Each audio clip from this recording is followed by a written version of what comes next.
کہ جس کتاب کو چھو لے آدمی اس کا پاپ دھل جائے، اس کا گناہ مٹ جائے۔ آؤ ہم تمہیں بتاتے ہیں، مذہب اسلام میں ہماری وہ کتاب ہے، مذہب اسلام میں ہماری وہ کتاب موجود ہے۔ اے مسلمانوں سنو، اللہ کے رسول نے اعلان فرمایا، اے لوگوں جو مسلمان قرآن کو چھو لے گا، کیا کر لے گا؟ چھو لے گا۔ جو صرف چھو لے گا اللہ چھونے کا ثواب دے گا، اور جو مسلمان اسے دیکھے گا اللہ اس کے گناہوں کو معاف فرما دے گا۔ سبحان اللہ۔ تو جو دیکھے گا اللہ اس کے گناہوں کو معاف فرما دے گا، تو جو پڑھے گا اس کا مقام کیا ہوگا؟ جو پڑھے گا اس کا مقام کیا ہوگا؟ اس لیے مسلمانوں، نوجوانوں، قرآن کو اپنے سینے سے لگاؤ، قرآن سے محبت کرو۔ یہ قرآن آج کتابی شکل میں ہے، کل حشر کے میدان میں انسانی شکل میں ہوگا۔ قربان جاؤ، لوگوں کے ہاتھوں کو پکڑے گا، اللہ کے سامنے کھڑا ہوگا، کہے گا یا اللہ میں تیرا قرآن میرے ساتھ، مجھ قرآن کا قاری ہے، دنیا میں سینے سے لگاتا تھا، ہونٹوں سے لگاتا تھا، تلاوت کرتا تھا، یا اللہ دنیا میں میری بہت عزت دیا ہے، اس لیے آج اس کا میں بدلہ دینا چاہتا ہوں۔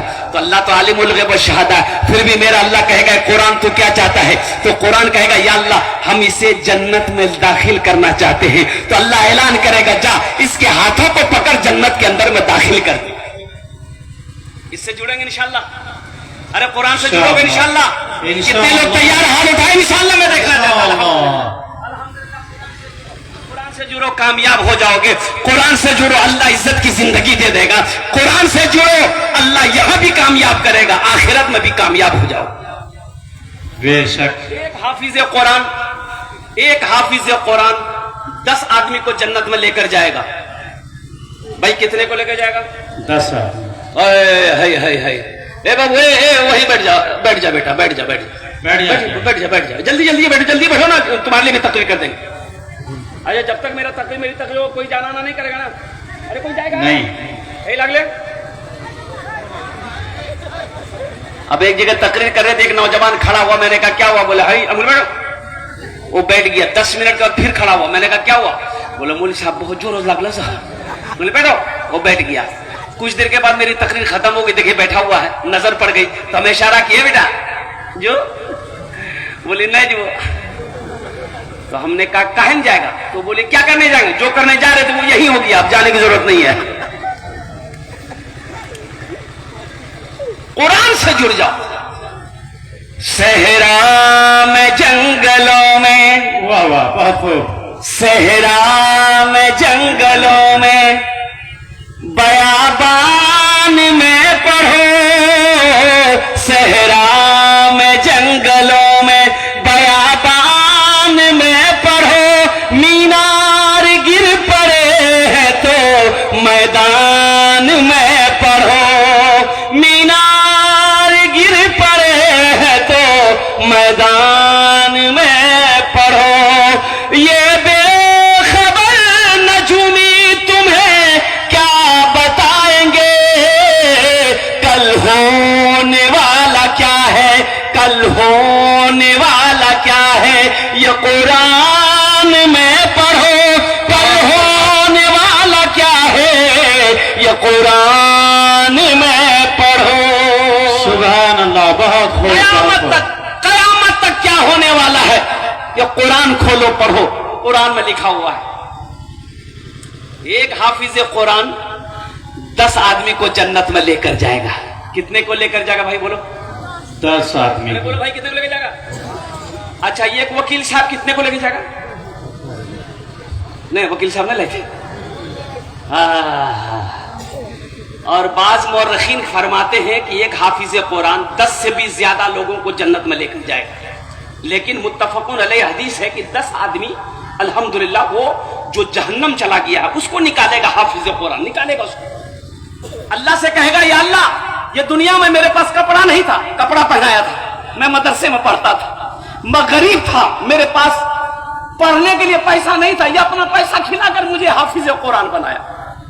میرا اللہ کہے گا نکال لے، نکالو اسے، اے اللہ یہ میرا چچا ہے، نکالو، اے اللہ یہ میرا وہ ہے جو ایک بار وضو کے لیے مجھے پانی دیا تھا، انہیں نکالو، یار اے اللہ میں بھوکا تھا، مجھے بھوک لگی تھی، انہوں نے مجھے کھانا کھلایا تھا، تو میرا اللہ کہے گا نکال لے۔ 10 جہنمی جس کے اوپر میں جہنم واجب ہو گئی ہے، اللہ نے اعلان کر دیا تھا یہ حافظ قرآن نکالے گا، ہاتھ پکڑ کر جنت کے اندر میں داخل کر دے گا۔ تو بتاؤ، سبحان اللہ، حافظ قرآن جو ہوتا ہے وہ اللہ کا دوست ہوتا ہے۔ کون ہوتا اللہ کا دوست ہو، بے شک دوست ہوگا؟ جو اللہ کا دوست ہوگا اس سے دوستی کر لیجئے گا تو اللہ آپ کا دوست ہوگا کہ نہیں ہوگا؟ ارے بھائی ہوگا کہ نہیں ہوگا انشاءاللہ؟ تو یہ میرے نوجوانوں سنو، قرآن سے جڑو، قرآن سے جڑو، قرآن سے جڑو۔ الحمدللہ جو حافظ قرآن کا ماں باپ ہے اللہ اس کے سر پہ تاج پہنائے گا، اللہ تاج پہنائے گا، ماں کو بھی باپ کو بھی تاج پہنائے گا۔ تو اہل محشر یہ پوچھیں گے اللہ کے فرشتے سے کیا چیز سر میں تاج ہے کیا ہے؟ کیا ہے؟ کونو انبیاء نہ کی، کونو شہداء نہ کی، کونو صدیقین نہ کی، کونو صالحین نہ کی، کیا ہے؟ تو اللہ کے فرشتے جواب دیں گے نہیں نہیں، یہ کوئی انبیاء نہیں ہے، شہداء نہیں ہے، صالحین نہیں ہے، صدیقین نہیں ہے، تو پھر کون ہے؟ تو اللہ کے فرشتے جواب دیں گے یہ وہ باپ ہے جنہوں نے دنیا کے اندر میں اپنے بیٹے کو حافظ قرآن بنایا۔ سبحان اللہ، بولے سبحان اللہ۔ تو آپ لوگ چاہتے ہیں کہ آہا کاش میرا بیٹا بھی حافظ قرآن ہوتا، لیکن اب بڑا ہو گیا، جوان ہو گیا، اب نہیں ہوگا، شادی ہو گئی، میرا بیٹا حافظ قرآن نہیں بن سکتا۔ تو الحمدللہ ایک عمل ہے، ایک عمل ہے، ایک عمل ہے، انشاءاللہ اللہ کے خزانے میں کسی چیز کی کمی نہیں ہے۔ جو مقام حافظ قرآن کے باپ کو اللہ دے گا وہی مقام میرا اللہ اس عمل کرنے والے کو بھی دے گا انشاءاللہ۔ وہ عمل اگر میں بتاؤں انشاءاللہ کتنے لوگ کریں گے؟ ہاتھ اٹھاؤ، میں دعا کروں گا انشاءاللہ۔ انشاءاللہ سبھی لوگ کریں گے ماشاءاللہ، سارے لوگ کریں گے۔ اور وہ عمل کیا ہے؟ وہ عمل یہ ہے اللہ نے دولت دیا ہے، اللہ نے پیسہ دیا ہے، اللہ نے سونا دیا ہے، اللہ نے چاندی دیا ہے، اللہ نے مال و دولت دیا ہے، تو آؤ نا اپنے پیسے سے یہ غریب بچے کو حافظ قرآن بنا دو۔ سبحان اللہ، اچھا نسخہ۔ یہ پیسہ تو یہی رہ جائے گا، دولت چھوڑ کے چلے جاؤ گے، سونا چاندی دکان مکان بلڈنگ عمارت سب یہی خالی ہاتھ۔ آپ مرو گے قبرستان لے جا کر پہنچائے گا، مٹی ڈالے گا، گھر آئے گا، سب حصہ بکھرا شروع ہو جائے گا۔ بولو بات صحیح کی غلط ہے؟ درست ہے۔ تمام رشتہ دار بیٹے حقوق دار بیٹھ جائیں گے، بیٹا ہم میں لو، بیٹا ہم میں لو، بابا پیر دبے لیجیے میں، بیٹا ہم میں لو۔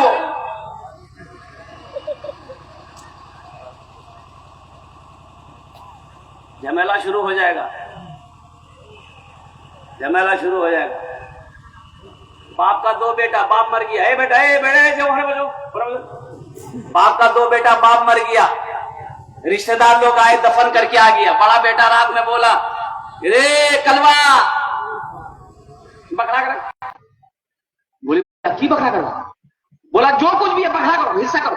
تو چھوٹکا بھائی بولا کہ بھیا کم سے کم 40 دن گزر جانے دیجیے، ابھی تو ابا مروے کیا ہے۔ بولا نہیں ہم 40 دن انتظار نہیں کریں گے، بابا آگے لے وہ سمجھتے رہے۔ تو ماں